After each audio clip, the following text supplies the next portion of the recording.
बदरा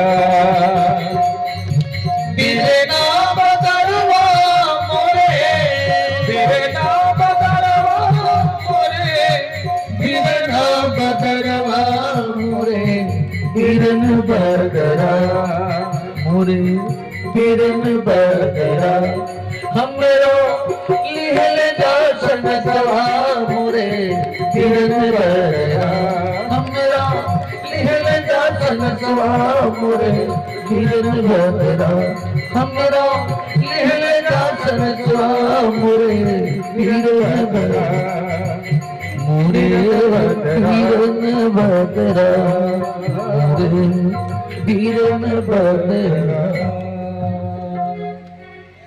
उद्धव जी ने कहा, देवी बादलों में किसी का संदेश कहकर सुनाने की क्षमता नहीं है, मैं तुम सबका संदेश ले जाऊंगा। अच्छा, वैसे कन्हैया का एक संदेश तुम्हारे लिए भी लाया हूं। गोपियों ने जब यह सुना कि कन्हैया के सखा उद्धव आए हैं तो सभी दौड़ी, कहा संदेश क्या भेजा कन्हैया ने हमारे लिए उद्धव। उद्धव बोले, यहाँ ना बताऊंगा, चिट्ठी तो नंद की पौड़ी में है, वहीं चलो तो चिट्ठी सुनाओ। और जब नंद की पौड़ी में पहुंचे, सभी गोपियां दौड़ के आई हैं, पढ़ने वाले बच्चे बैठे हैं, प्रिंसिपल साहब भी बैठे हैं। रत्नाकर जी ने बड़ा मार्मिक चित्रण किया। भेजे मन भावन के उद्धव के जावन की, सुधि ब्रज गावन में पावन जब लागी। कहे रत्नाकर ग्वालिन की झोरी झोरी, दौरी दौरी नंद पौरी आवन तबे लागी। और उझकी उझकी पद कंजन के पंजन पे, पेकी पेकी पाती छाती चोहन सबे लागी। अरे हमको लिखो है कहा, हमको लिखो है कहा, हमको लिखो है कहा, कहन सबे लागी। हर गोपी यही कह रही कि कन्हैया ने मेरे लिए क्या लिखा है। उद्धव ने कहा, अलग से कुछ नहीं लिखा, बताऊंगा सबके लिए एक ही बात लिखा है, लेकिन उससे पहले ये बता दूं कि तुम्हें देखकर मुझे यह लग रहा है कि सब कृष्ण से मिलने के लिए बहुत व्याकुल हो। हाँ हाँ बताओ। कहा तो एक उपाय बताता हूँ। कहा क्या? हाँ, योग करो तुरंत मिल जाएगी। चाहत जो सबस संजोग श्याम सुंदर के, तो योग के प्रयोग में ही हो तो बिलसो रहे। अब तो योग कैसे होता है? कहे रत्नाकर सुअंतर्मुखी है ध्यान। कहा योग के लिए ध्यान को अंतर्मुखी करना पड़ता है। साधक पद्मासन लगा करके बैठे, रेचक पूरा कुंभक के द्वारा श्वासों को नियंत्रित करे तो स्वयं लिंग पर 3.5 फेटे में लिपटी जो अधोमुखी कुंडली है वो ऊर्ध्वमुखी होगी, सुषुम्ना नाड़ी में प्रविष्ट होगी, धीरे धीरे ऊपर बढ़ेगी। मूलाधार से स्वादिष्ठान, स्वादिष्ठान से मणिपुर, मणिपुर से अनाहत, अनाहत से विशुद्धि, विशुद्धि से आज्ञा, और आज्ञा से सहस्रार चक्र पे जब वो पहुंचेगा ना, पंखी उड़ाने गगन को पिंड रहा परदेश, पानी पिया चंचबिन तो भूल गया यह देश। गुरु गोरखनाथ कह रहे हैं उसे परमात्मा का साक्षात्कार हो जाएगा। अच्छा, वर्णन आता है कि उसी समय एक भौरा आया और श्री जी के चरण के चारों तरफ गुनगुनाने लगा। तो गोपियां उसी भौरे को लगा करके उद्धव से कहती है, एक अलंकार है साहित्य शास्त्र में अन्योक्ति अलंकार, जहां किसी और की बात को किसी और पे लगा के कहा जाए। गोपियां कह तो रही हैं उद्धव को, सेक्रेटरी साहब, लेकिन भौरे को लगा के कह रही, का मधुप की तो बंधो मास्पिकांकिंश पतना, कुछ बिलुलित माला कुमकुम वस्रुभिन्न, बहुत मधुपति मानिनी नाम प्रसादम, यद सदसि विडम्बम यस्य दूरे त्वमीदिक, आए निगोड़े मुझसे दूर हो, मुझे मत छूना, इसलिए कि मैं जानती हूं तू किसी का बंधु नहीं है। मधुप की तो बंधो। अच्छा, मेरे शब्द स्पष्ट आप तक पहुंच रहे हैं कि नहीं? वृंदावन बिहारी लाल की जय हो। अब भौरा किसी का बंधु नहीं होता। बंधु माने जानते हैं? हाँ, थोड़ा सा उत्तर मिलता रहे तो फिर बात ये लगेगा कि आप, मैं जो कहना चाहता हूं आप समझ रहे हैं।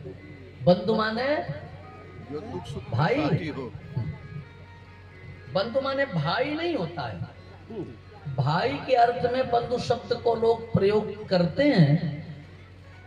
भाई के साथ साथ बंधु शब्द आता है, भाई बंधु, इसका मतलब बंधु माने भाई नहीं होता। फिर बंधु का मतलब क्या है? जो हर समय साथ रहे सुख और दुख में, वो बंधु है। एक माँ के पेट से जो पैदा हुआ वो भाई है, लेकिन सुख में दुख में जो हर समय साथ रहे वो बंधु है। वर्णन आता है, उत्सवे व्यसने प्राप्ते दुर्भिक्षे शत्रु संकटे राजद्वारे श्मशाने च यः तिष्ठति स बांधवः, वही बंधु है जो हर समय साथ रहे। अब भौरा सात फूलों के साथ होता है तो फूलों के नाते नहीं होता है, बल्कि पराग लेने के कारण होता है। फूल में जब तक पराग है तब तक भौरा फूल पर बैठा है, और पराग खत्म हुआ तो फूल छोड़कर दूसरे फूल पे बैठ जाएगा। ऐसे लोग बंधु नहीं है। बंधु वो है जो हर समय साथ रहे। कह रही संपत्ति सगे बनत बहुत बहुरीते। अगर संपत्ति मिल गई, ऐश्वर्य मिल गया, पद मिल गया, प्रतिष्ठा मिल गई तो ढेर सारे आपके अपने हो जाएंगे। अरे वो तो हमारे रिश्तेदार।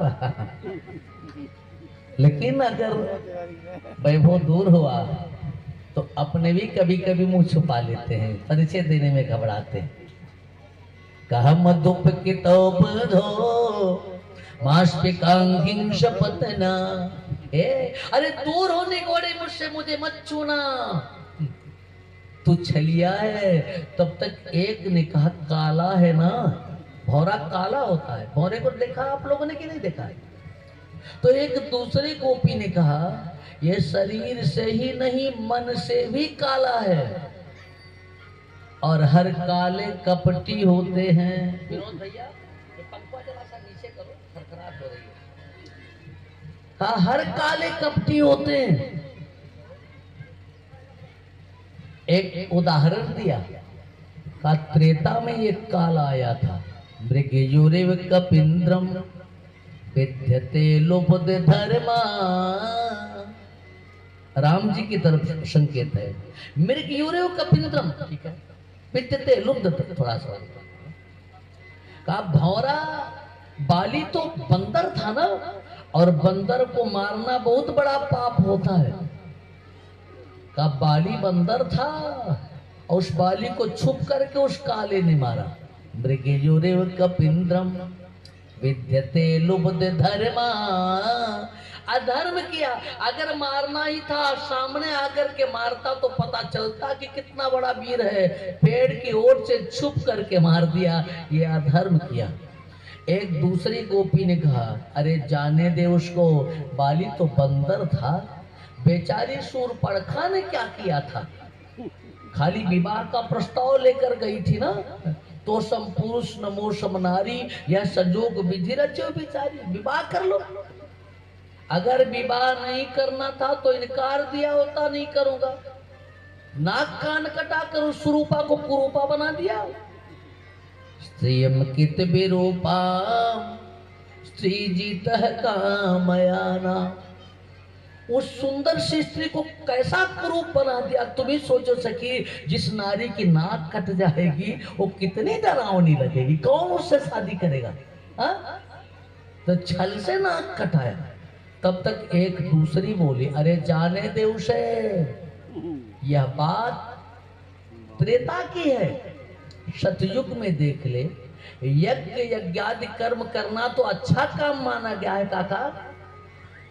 बलि यज्ञ कर रहा था, एक काला कलूटा बामन अंगुल का बन करके पहुंचा और बलि से मांगा 3 पग भूमि। पदानि त्रीणि वै राजन सम्मितानि पदा मम। अपने पैर से नाप करके 3 पग भूमि मांगा, बामन अंगुल का बनकर गया था। और जब बलि ने संकल्प कर लिया तो बामन से विराट बन गया और 2 ही पग में तीनों लोक नाप लिए सखी। इतना बड़ा छल। अच्छा, उद्धव ये बात सुन रहे हैं और आंखें बड़ी बड़ी होती जा रही हैं। इसका मतलब ये गोपियां जानती हैं कि श्री कृष्ण भगवान है। ये जानती हैं कि कृष्ण त्रेता में राम के रूप में आए थे तो उन्होंने बलि के घमंड को तोड़ा था। वे शूर्पणखा के सौंदर्य के घमंड को तोड़े थे। और महाराज और सतयुग में जब आए तो महाराज बलि की को दानवीरता का बड़ा घमंड था। 2 ही पग में सब कुछ लेकर उनका वह घमंड तोड़ दिया और वे द्वापर में आए। तो यह जानते हुए भी ये भगवान से इतना बड़ा प्रेम कर रही है। अरे धन्य हो गोपियां, धन्य हो देवियों। आज उद्धव का सारा ज्ञान ही बैठ गया और वह बृहस्पति शिष्य उद्धव भी गोपियों के चरणों में बैठ करके उनके पैर की धूल से अपना अभिषेक करने लगा। और वर्णन आता है उद्धव ने अपने जन्म जन्मांतर के सारे पुरी को, सारे तपोबल को दांव पर लगा दिया।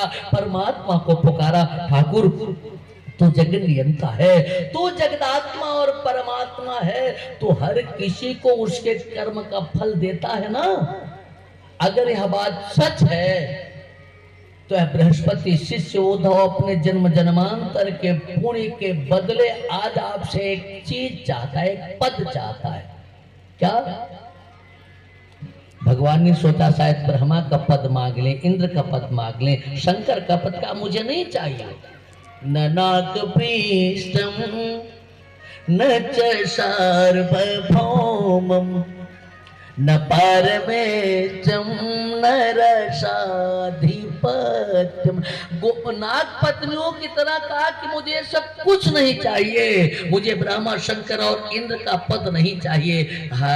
उद्धव अपने जन्म जन्मांतर के तपोबल को तो दांव पर लगा रहा है, तो इससे बड़ा ऊंचा कौन सा पद है? क्या चाहता है बोल? उद्धव ने कहा अगर इससे ऊंचा पद मुझे देना चाहते हो तो इन गोपियों के चरण की धूल बना दो, मुझे इनके चरण की धूल बना दो। आसाम हो चरण रेणु, रेणु माने कण, आसाम हो चरण रेणु जो शाम हो शाम। भगवान ने कहा अगर इनके चरण की धूल का कण नहीं बना पाया तो वृंदावन की घास बना दो, वृंदावन की लता बना दो। वृंदावने किमपि गुल्मलतौषधीना। ध्यान दें, गोपियां हैं क्या? गंवार गोपी नहीं कि घास छीलने वाली और दूध और माखन बेचने वाली है। ये परम संत है, जन्म जन्मांतर के अमलात्मा विमलात्मा और महात्मा गोपी बन करके आए हैं। तब परमात्मा उनके पीछे पीछे टहलता है, उनके घर में जाकर के माखन चुराता है और उनके लिए रोता है। आज बृहस्पति शिष्य उद्धव कह रहा अगर आप मेरे जन्म जन्मांतर के पुण्य के बदले मुझे कुछ देना चाहते हो तो इन गोपियों के चरण की धूल बना दो। अगर धूल नहीं बना पाए प्रभु ना तो मुझे वृंदावन की घास बना दो, मुझे वृंदावन की लता बना दो, मुझे वृंदावन की लता के पत्ते बना दो। अगर घास बना रहूंगा इनके पैर की धूल उड़ेगी, मेरे ऊपर पड़ेगी तो मेरा उद्धार हो जाएगा, मेरा उद्धार हो जाएगा। और ऊपर नित्य रहूं लटका, मुझको बनमाल का फूल बना दो। प्रभु थामते हो जिसको कर में, उस वृक्ष कदम्ब का मूल बना दो।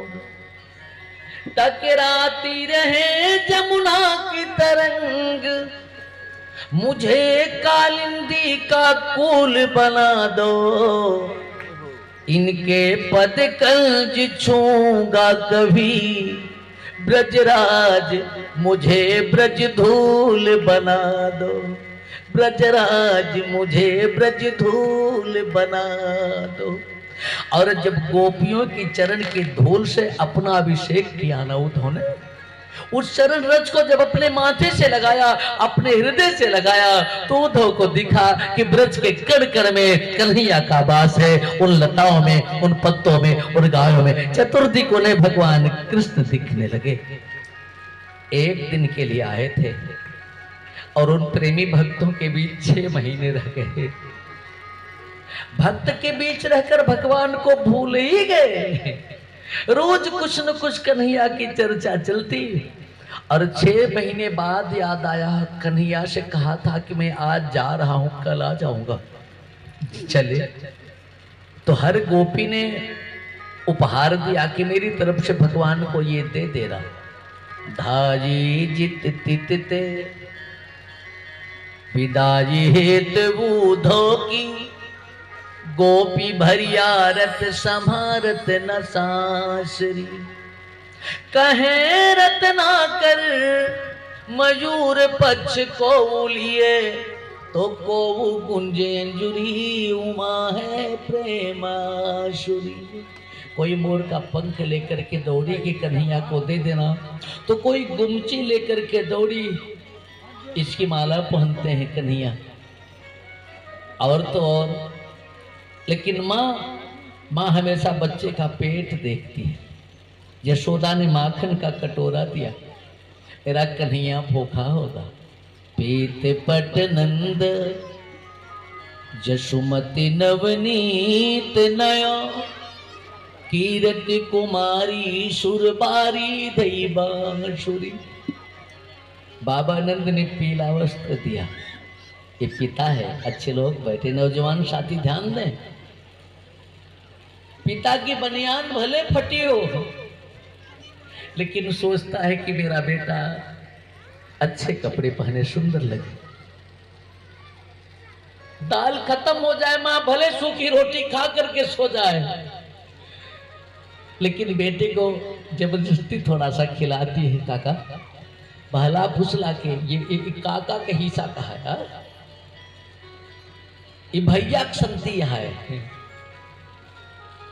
ये दादा क्षंती है। और जब बच्चा बहुत मत चलता है कि अब नहीं खाऊंगा, तब कागज खा लिया ना, वहां कूटब। अगर डांट के खिलाने की क्षमता कोई रखती है प्यारे, तो माँ है साहब।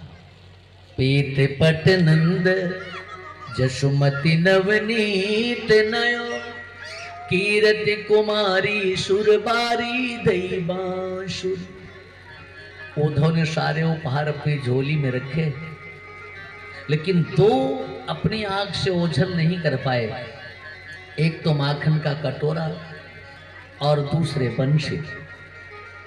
चूंकि 6 महीने तक रह करके उद्धव ने देखा है, जब से कन्हैया गए श्री जी ने आंख उठाकर किसी को नहीं देखा। आने लगे थे तो बंशी दे दिया था कि बंशी उन्हें दे देना, यही बंशी बजा करके बुलाया करते थे। हो सकता है बंशी पा करके मेरी याद आ जाए। बंशी को बाएं हाथ में लिया और माखन के कटोरे को दाएं हाथ में। कभी माँ की स्नेह की याद आती है, कभी गोपियों के समर्पण की याद आती है। सारा ज्ञान भूल गया है, दोनों आंखों से झरझर आंसू गिर रहे हैं। अब दोनों हाथ फंसे हैं, आंसू कैसे पहुंचे। एक कर राजे नवनीत जसोदा को दियो, दूजे कर बंशी बर राधिका पठाई है। तो धारत धरा पे न उदार अति आदर्शो, सारत बहुलिन सो जो आंसू अधिकाई है। बहुलियों से आंसू पहुंचते हुए जब पहुंचे मथुरा, भगवान अभी अभी वहीं बैठे थे जहां तक छोड़ने आए थे ना उद्धव को, वही रास्ते के बगल में बैठे थे। उद्धव का हाथ पकड़ करके रोक लिया। उद्धव 1 दिन के लिए गए थे और 6 महीने लगा दिए। भगवान को देखकर उद्धव बिगड़ गए। और मुझे लगता है कि